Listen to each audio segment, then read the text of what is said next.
आज का ये एपिसोड शुरू करने से पहले एक छोटी सी बात। क्या आप भी अपना पॉडकास्ट बनाने की सोच रहे हैं? तो एंकर ट्राई कीजिए। ये पॉडकास्ट बनाने का सबसे आसान तरीका है। नंबर 1, ये फ्री है। नंबर 2, इसमें कई सारे ऐसे टूल्स हैं जो आपको अपने फोन और कंप्यूटर पर रिकॉर्ड और एडिट करने की फैसिलिटी देते हैं। नंबर 3, आप अपने पॉडकास्ट को डिस्ट्रीब्यूट भी कर सकते हैं, जिससे इसे स्पॉटिफाई और दूसरे प्लेटफॉर्म पर सुना जा सके। तो डाउनलोड कीजिए फ्री एंकर ऐप या विजिट कीजिए anchor.fm पर अपना पॉडकास्ट स्टार्ट करने के लिए। ये तो थी एक छोटी सी जानकारी, और अब शुरू करते हैं एपिसोड का सिलसिला। तो आज के एपिसोड में लीजिए सुनिए ना पार्थ सारथी के लिखे उपन्यास तुलसी चौरा का भाग 12, मेरी यानी समीर गोस्वामी की आवाज में। कमली के शंकर मंगलम आने के दिन से लेकर आज तक की सारी घटनाओं तत्संबंधी गवाहों की एक सूची तैयार कर ली। वे लोग जो उनके काम में आ सकते थे उन लोगों को कहलवा भेजा। मंदिर के पुजारियों से मिलना तय हुआ।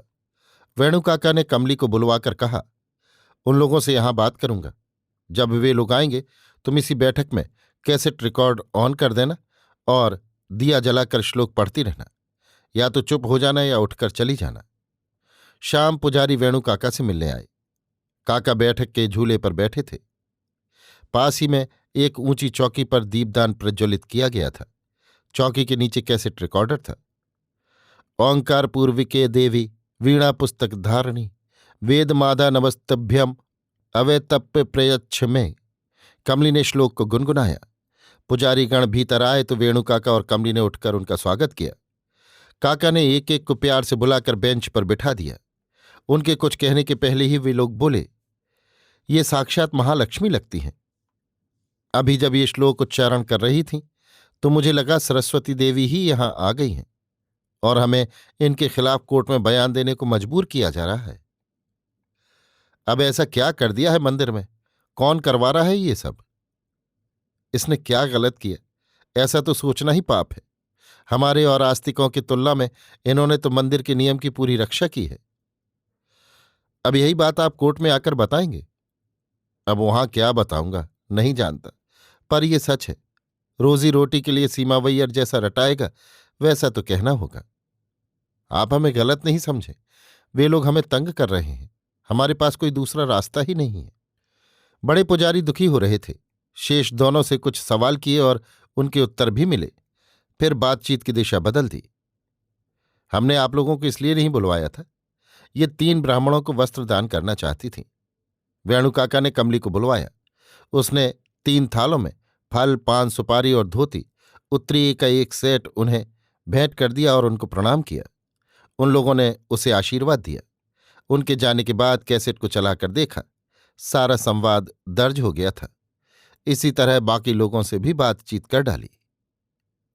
सुनवाई का दिन आ ही गया। उस दिन कचहरी में भीड़ थी। अखबारों ने खूब विज्ञापित कर डाला था। प्रतिपक्ष के वकील ने सवाल किया, आपने कमली को अपने घर मेहमान के तौर पर ठहराया और शंकर मंगलम के आसपास के हिंदू मंदिरों के दर्शन करवाए, क्या ये सच है? शर्मा ने स्वीकार किया। कमली को शपथ लेने के लिए बाइबिल दिया गया, पर उसने गीता मंगवाकर उसे छूकर शपथ लिया। आपने हिंदू मंदिरों के दर्शन किए हैं, सच है? कमली ने कहा, हां।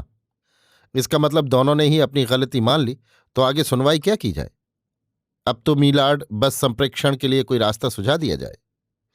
तब वेणु काका ने कमली और शर्मा जी के वकील की हैसियत से हर वाद का खंडन किया। जब जज ने उन्हें अपना पक्ष प्रस्तुत करने की अनुमति दी। कमली जैसी विदेशी युवती को अपने घर ठहराने तथा उसे मंदिरों के दर्शन करवाने में कानूनन क्या गलत है?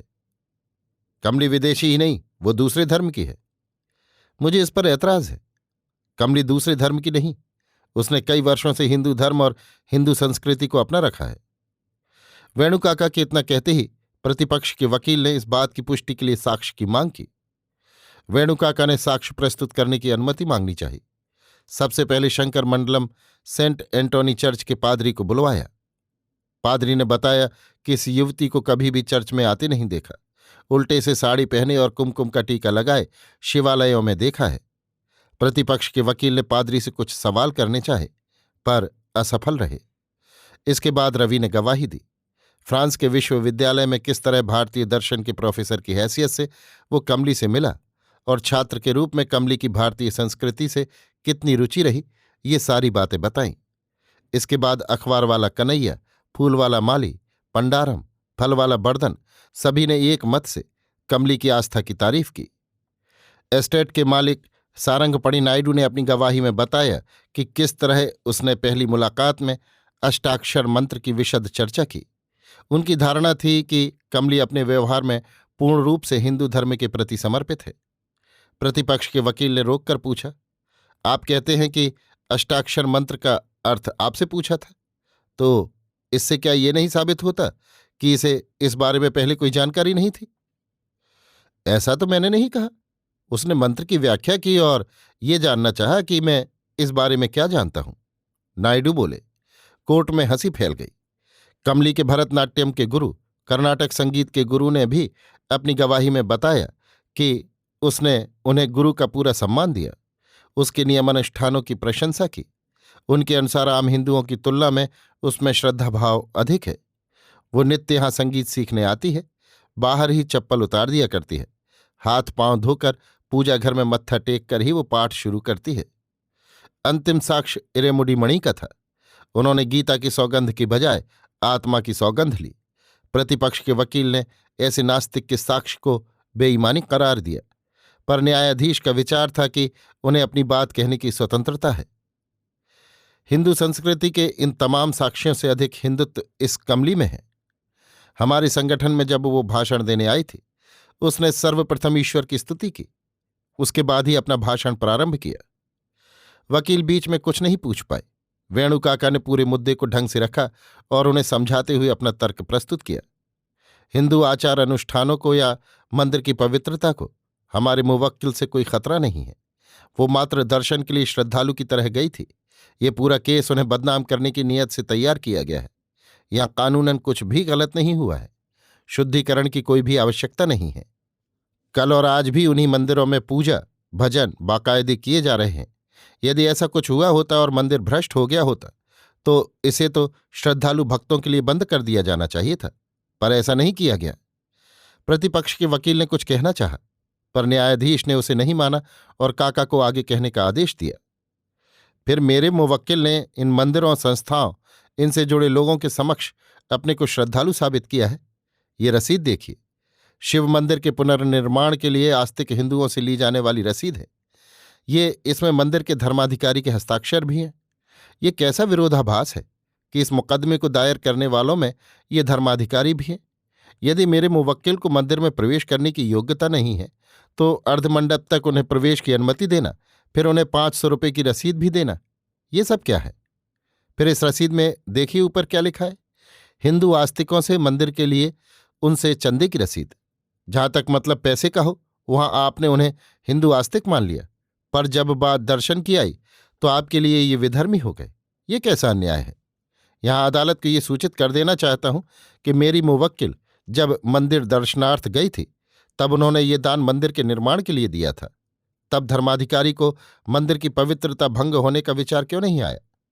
इतने दिनों के बाद अगर आया है तो क्या इसके पीछे कोई वजह नहीं हो सकती? प्रतिपक्ष के वकील ने फिर कुछ कहना चाहा, पर न्यायाधीश ने वेणुकाका को बोलने की अनुमति दी। वेणुकाका ने अपना पूरा पक्ष प्रस्तुत किया। रसीद भी न्यायाधीश के पास रख दी और बैठ गए। अगले दिन बहस के लिए अदालत स्थगित कर दी गई। इस मुकदमे की कार्यवाही को देखने के लिए भूमिनाथपुरम शंकर मंगलम से कई लोग आए और अदालत के बाहर निकलने पर सभी को पत्रकारों ने घेर लिया और धड़ाधड़ फोटो खींचने लगे। कई वकीलों ने वेणुकाका की तारीफ की। सीमावैयर भी प्रेक्षकों की भीड़ में थे। वहां से खिसकने लगे। विश्वेश्वर देखो, सब कुछ कर दिया और पानी के सांप की तरह कैसे निकल भागे। इरेमुडी मणि ने शर्मा के कानों में कहा। पानी का सांप?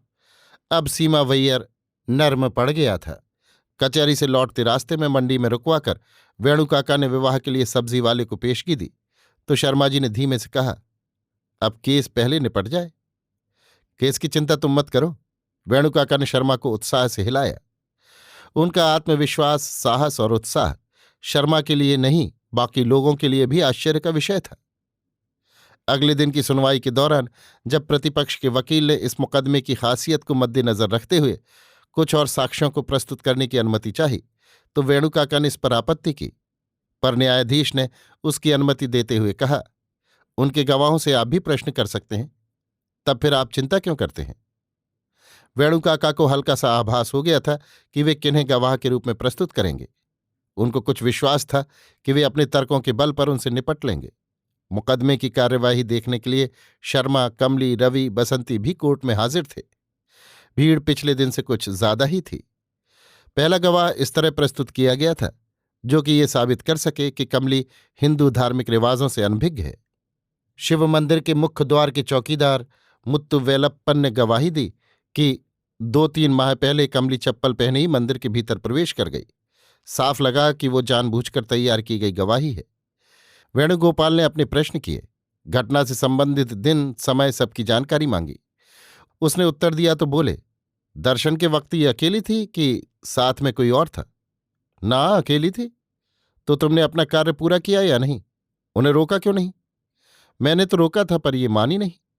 किस भाषा में रोका था और उन्होंने किस भाषा में उत्तर दिया?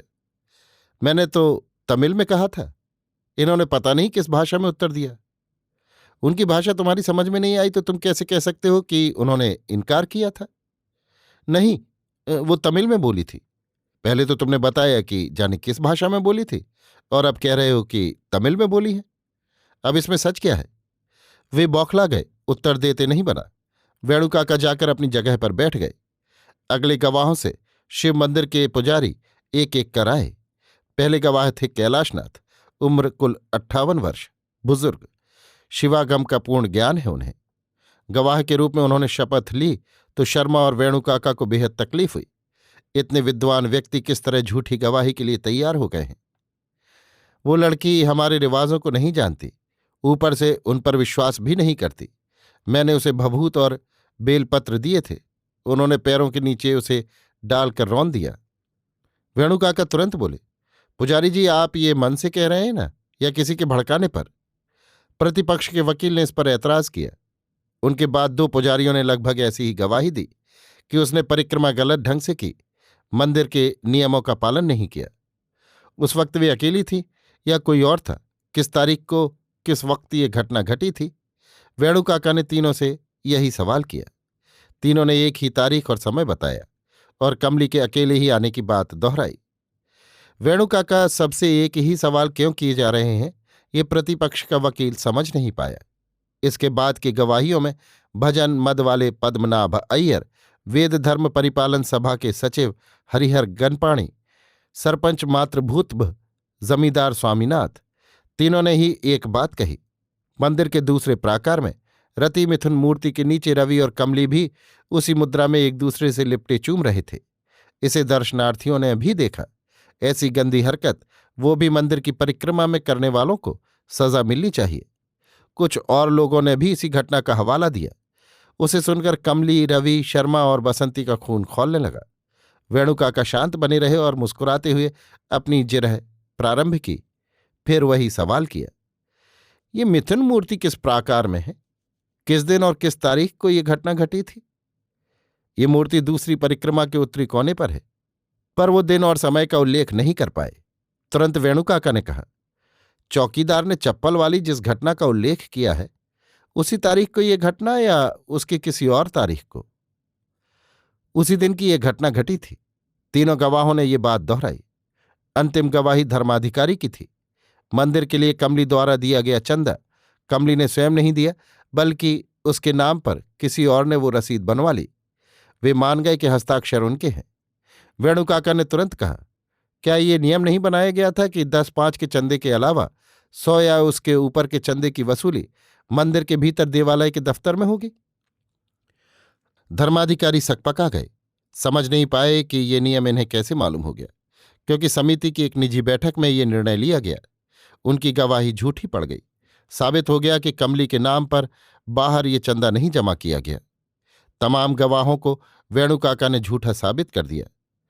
अदालत से निवेदन करता हूं कि पुजारियों ने यहां जो भी गवाही दी है वो झूठी है। इसको प्रमाणित करने के लिए मैं ये कैसेट चलाता हूं। वेणु काका ने कैसेट ऑन किया। अदालत ने उसे ध्यान से सुना। वेणु काका ने दोबारा उसे चलाया। कमली का श्लोक पाठ और तुरंत वाद संवाद। ये तो साक्षात महालक्ष्मी लगती हैं।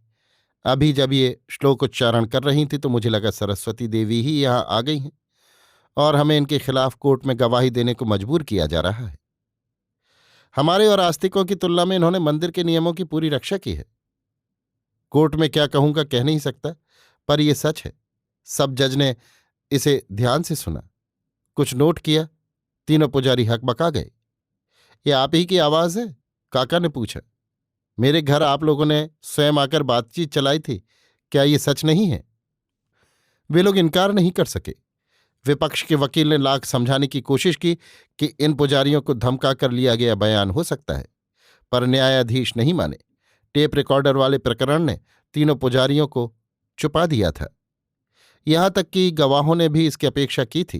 प्रतिपक्ष के वकील का रहा सहा विश्वास भी खत्म हो गया था। इसके बाद वेणु काका ने बताया कि उनके मुवक्किल ने फ्रेंच में सौंदर्य लहरी कनकधारा स्तोत्र भज गोविंदम का अनुवाद किया है। इसके लिए हिंदू धर्म चर्चा की प्रशंसा भी प्राप्त की है। इस संबंध में मठ के मैनेजर का पत्र भी उन्होंने दिखाया। मिथुन मूर्ति की घटना को वेणु काका ने झूठा सिद्ध कर दिया। उनके अनुसार चप्पल वाली घटना और मिथुन मूर्ति की घटना एक ही दिन घटी है, तो चौकीदार और पुजारी के बयान के अनुसार तो वो अकेली थी। फिर मिथुन मूर्ति के साथ रवि कहाँ से आया? गवाह एक दूसरे को काट रहे हैं। फिर लोगों को मंदिर में दर्शनार्थ गए सालों हो गए हैं। शायद तभी मिथुन मूर्ति की सही स्थिति वे नहीं बता पाए। 2 बार पूछने पर दूसरी परिक्रमा के उत्तरी कोने में इसकी स्थिति पुजारी जी ने बताई है। तो मैं आप लोगों की सूचना के लिए बता दूं कि ये तीसरी परिक्रमा में है। इससे साफ जाहिर है कि मेरे मुवक्किल को अपमानित करने के लिए ऐसी घटना गढ़ी गई है। वेणु काका के इस तर्क को काटते हुए प्रतिपक्ष के वकील ने कहा, अब यह मुद्दा ये नहीं कि घटना किस जगह घटी, मुद्दा ये है कि उन दोनों ने मंदिर को भ्रष्ट किया। वो आगे कुछ नहीं बोल सके। प्रतिपक्ष के वकील ने अंत में अपने ही गवाहों के आधार पर अपनी ही बात दोहराई और मंदिर के शुद्धिकरण की मांग पर विचार करने का अनुरोध किया। निर्णय की तिथि सप्ताह भर बाद के लिए स्थगित कर दी गई, पर प्रतिपक्ष के वकील का विचार था कि चूंकि मामला मंदिर के शुद्धिकरण से संबंधित है, इसलिए इसे शीघ्र निपटाया जाना चाहिए। उनके अनुरोध पर तीसरे दिन निर्णय की तिथि घोषित कर दी गई। अदालत की कार्यवाही स्थगित कर दी गई। वेणु काका बाहर आए तो पुजारियों ने उन्हें घेर लिया। ये क्या कर दिया आपने? हमने तो आप पर विश्वास करके ही बात कही थी। उसे आपने रिकॉर्ड कर लिया और हमें बेइज्जत कर दिया। कैलाशनाथ पुजारी ने दीन आवाज में पूछा। जो झूठ बोलता है उसको कहीं भी किसी भी तरह से बेइज्जत किया जा सकता है, वेणु काका ने निष्ठुर स्वर में कहा। पुजारी उनके स्वर की कठोरता को बर्दाश्त नहीं कर पाए और चले गए। रवि ने कहा, जो झूठ बोलता है उसकी अपनी ही जीभ धोखा दे जाती है। उस चौकीदार ने पहले बताया कि कमली ने अंग्रेजी में कुछ कहा था, फिर घबराकर कहने लगा कि तमिल में बोली थी। उन्हें तो पता ही नहीं कि मिथुन मूर्ति कहाँ है। झूठ भी बोला जाए तो ऐसे कि सच लगे। देखा सारे गवाह टाएं टाएं फिस। अरे यही क्यों, इन आस्तिकों ने तो ईश्वर को साक्षी बनाकर झूठी गवाही दी, पर मेरे नास्तिक मित्र ने आत्मा को साक्षी बनाकर सच्ची गवाही दी। शर्मा जी उस दिन की कार्यवाही से, खासतौर पर भजन मंडली के पद्मनाभ अय्यर के उस झूठे बयान से बेहद दुखी थे। माना उनका गुस्सा शर्मा जी पर था, पर इसके लिए कितने ओछेपन पर उतर गए। शर्मा, देखा यार, उन्हें जबरन यहां गवाही देने लाया गया था, किस तरह खुद ही अपने खिलाफ होते चले गए। वेणु काका ने कहा। कमली ने कुछ नहीं कहा। शर्मा जी ने उसे देखा और बोले, इसे देखकर बेटी ये मत समझना कि मेरा देश ही गलत है। यहाँ का शास्त्र, यहाँ का दर्शन जितना ऊंचा है, लोग उतने ऊंचे नहीं उठ पाए। यह हमारी त्रासदी है। दरअसल अध्ययन और जीवन में अब कोई मेल नहीं रहा। बाबूजी, कुछ लोग अज्ञानतावश झूठ कहते हैं, तो इसके लिए देश कहाँ से जिम्मेदार बन जाएगा? कमली ने कहा। शर्मा आश्वस्त हो गए। अभी आप सुन रहे थे नापार्थ सारथी के लिखे उपन्यास तुलसी चौरा का भाग 12 मेरी यानी समीर गोस्वामी की आवाज में।